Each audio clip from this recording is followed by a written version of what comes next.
माय Marathi number 1 मध्ये आपलं स्वागत आहे। आपण आलेलो आहोत Jamner police station. Jamner police station मध्ये पोलीस दिन हा साजरा होत आहे।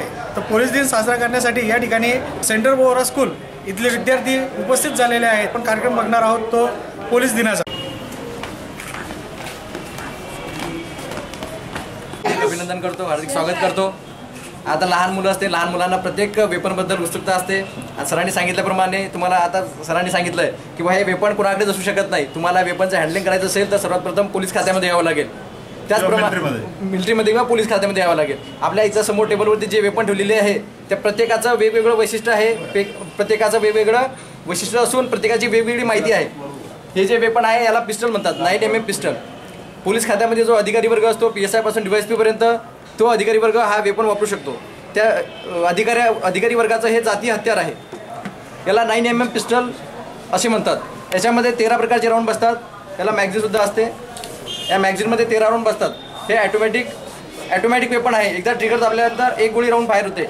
याच्यामधून 15 मीटर अंतरावरती असलं तर माणूस जखमी होऊन मरू शकतो, 15 मीटरच्या वरती अंतर असलं तर माणूस मरणार नाही, फक्त जखमी होणार। हे अधिकाऱ्याचा जाती हत्यार आहे 9mm पिस्टल। हे जे वेपन आहे हे पोलीस दलामध्ये पोलीस कॉन्स्टेबलपासून तर सहाय्यक फौजदारापर्यंत त्याचे जाती हत्यार आहे। याला म्हणतात SLR 7.62mm self loading rifle 1A1 SLR। हे वेपन मिलिटरीमध्ये सुद्धा जे आपले सैनिक लोक असतात त्या सैनिक लोकांचा जाती हत्यार आहे। SLRचा लॉंग फॉर्म आहे self loading rifle, SLR self loading rifle म्हणजे बॉर्डर सिक्युरिटी फोर्स और पोलीस याचं हे जाती हत्यार झालेलं आहे। हे मॅगझिन असते, याच्यामध्ये 20 राऊंड बसतात। 20 राऊंड जर रेतीला किंवा गर्दीला एरिया असला तर याच्यामध्ये फक्त 15 राऊंड टाकतात। हे सुद्धा एक ॲटोमॅटिक वेपन मशीन आहे। याच्यामध्ये 20 राऊंड टाकल्यानंतर जेव्हा आपण ट्रिगर दाबतो तेव्हा एका वेळेस एक राऊंड फायर होतो आणि ॲटोमॅटिक मशीन आहे। म्हणजे एकदा फायर झाल्यानंतर गोळी समोर जाते, त्याची जी कॅप असते ती कॅप इथून हे इथं साईडला छोटं हे असते, तिथून बाहेर पडते, पुन्हा दुसरी गोळी आतमध्ये चालली जाते चेंबरमध्ये। याला प्रत्येकाला वेगवेगळे नाव असतात। याला बोर म्हणतात। हा बोर 7.62mm असतो, म्हणजे जी गोळी जी राहते ती 7.62mm ची। ही बाजूला गोळी धरलेली आहे ती 7.62mm ची गोळी त्याची आहे। ही बाजूला जी ठेवलेली आहे ती पिस्टलची गोळी आहे। राऊंड तो पिस्टलचा राऊंड आहे, तो 9mm चा आहे। त्याचा व्याज जो आहे तो 9mm आहे, त्याचा 7.62mm आहे। प्रत्येकाला वेगवेगळे नावं दिलेली असतात। त्यानंतर फक्त गोळीचा हात सफरचा तांब्या झाला भाग दिसतो एवढाच अंगात जातो, बाकी हे बाहेर राहत आहे। याच्यात पण तसंच आहे, माणूस मरतो या पुढच्या भागाने। हा जो समोरचा भाग आहे, हा समोरचा भाग फायर केल्यानंतर समोरचा भाग निघून जातो। गोळी कशी फायर होती तुम्हाला सांगतो। हा जो राऊंड असतो आतमध्ये,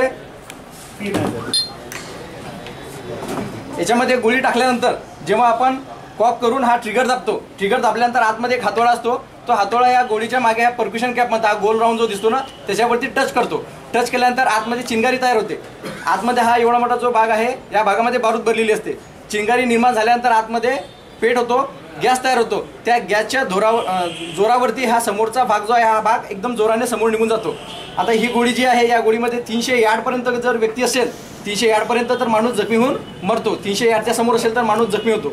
आणि या SLRचा फायर एवढा जबरदस्त आहे, जर तुम्ही 3 किंवा 4 माणसाचे लाईनमध्ये उभे केले आणि जवळून कधी फायर केला तर ही गोळी त्या 3-4 माणसाच्या पोटातून आरपार जाऊ शकते। एवढा जबरदस्त फायर SLRचा आहे। ही आहे 9mm कार्बन मशीन। आता ही पिक्चरमध्ये बऱ्याच पिक्चरमध्ये तुम्हाला बघायला मिळते। VIP लोक जे असतात त्याच्या गळ्यामध्ये अशी लटकवलेली असते, असे पकडलेले असतात बघा। याची जी राऊंड आहे याचा राऊंड आणि या पिस्टलचा राऊंड सेम आहे 9mm। याच्यामध्ये 9mm चा राऊंड बसतो, याच्यामध्ये सुद्धा 9mm चा राऊंड बसतो। याला कार्बन मशीन म्हणतात, याला पिस्टल म्हणतात। याच्यात सुद्धा तोच सेम सांगितल्याप्रमाणे 15 मीटर अंतरावरती व्यक्ती असेल तर यानं मरू शकतो, 15 मीटरच्या समोर कधी असेल तर मरणार नाही, फक्त माणूस जखमी होईल। याच्यामध्ये पण 30 राऊंड बसतात। याची मॅगझिन आहे, याच्यामध्ये 30 राऊंड बसतात आणि हे सुद्धा ॲटोमॅटेड आहे। म्हणजे एकदा ट्रिगर दाबल्यानंतर ॲटोमॅटिक गोळी जाणार समोर, ती गोळीचं बाहेर पडल्यानंतर दुसरी गोळी ॲटोमॅटिक चेंबरमध्ये जाणार, म्हणजे ॲटोमॅटिक मशीन आहे सर्व। हे आता हे नवीन मशीन आलेलं आहे पोलीस खात्यामध्ये, पंप ॲक्शन। ही बुलेट असते, याच्यामध्ये छेरे असतात, एकदम बारीक छेरे असतात। जेव्हा गैरकायदेशीर जमलेला असतो आणि त्यांना सूचना देऊन सुद्धा तो दूर जात नाही किंवा जाळपोळ करतो किंवा गैरकृत्य करतो की ज्यामुळे कायदा सुव्यवस्थेचा प्रश्न निर्माण होईल, अशा वेळेस या राऊंडचा आपण फायर करतो। या राऊंडचा फायर केल्यानंतर जमिनीला आपण फायर करतो। सर्वात पहिले जमिनीवर फायर केल्यानंतर यातले जे छेरे आहेत ते छेरे उडून लोकांच्या अंगात जातात। यांना माणूस मरत नाही, फक्त जखमी होतो।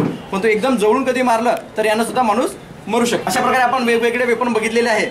आणि तुम्हाला सांगायचं म्हणजे महत्त्वाची गोष्ट अशी असते, जेव्हा गैरकायदेशीर जमलेला असतो तेव्हा सर्वात प्रथम आम्ही याचा उपयोग करत नाही। बंदूकचा किंवा आपल्या रायफलचा किंवा पिस्टलचा याचा उपयोग केला जात नाही.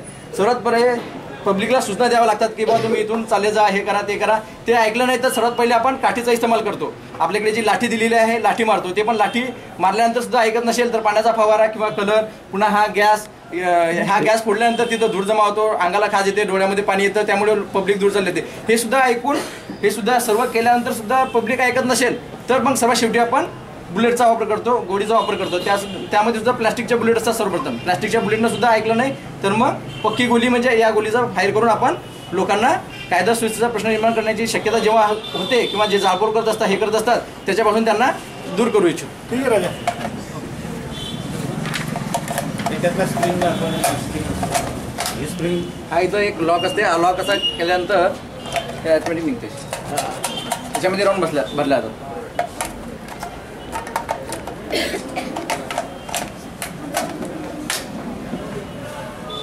प्रत्येक वेपनच्या वेगवेगळ्या राऊंड असतात.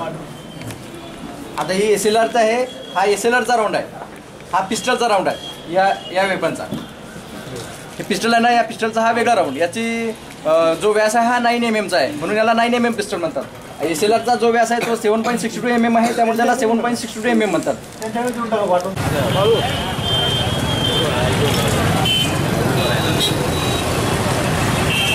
गाड्यांवरती रेडियम चिटकवून साजरा केला जाणार आहे. या ठिकाणी विविध गाड्यांवरती या स्टिकर चिटकवले जाणार आहेत की जेणेकरून रात्रीच्या वेळेला ते स्टिकर चमकतील व अपघात टळेल.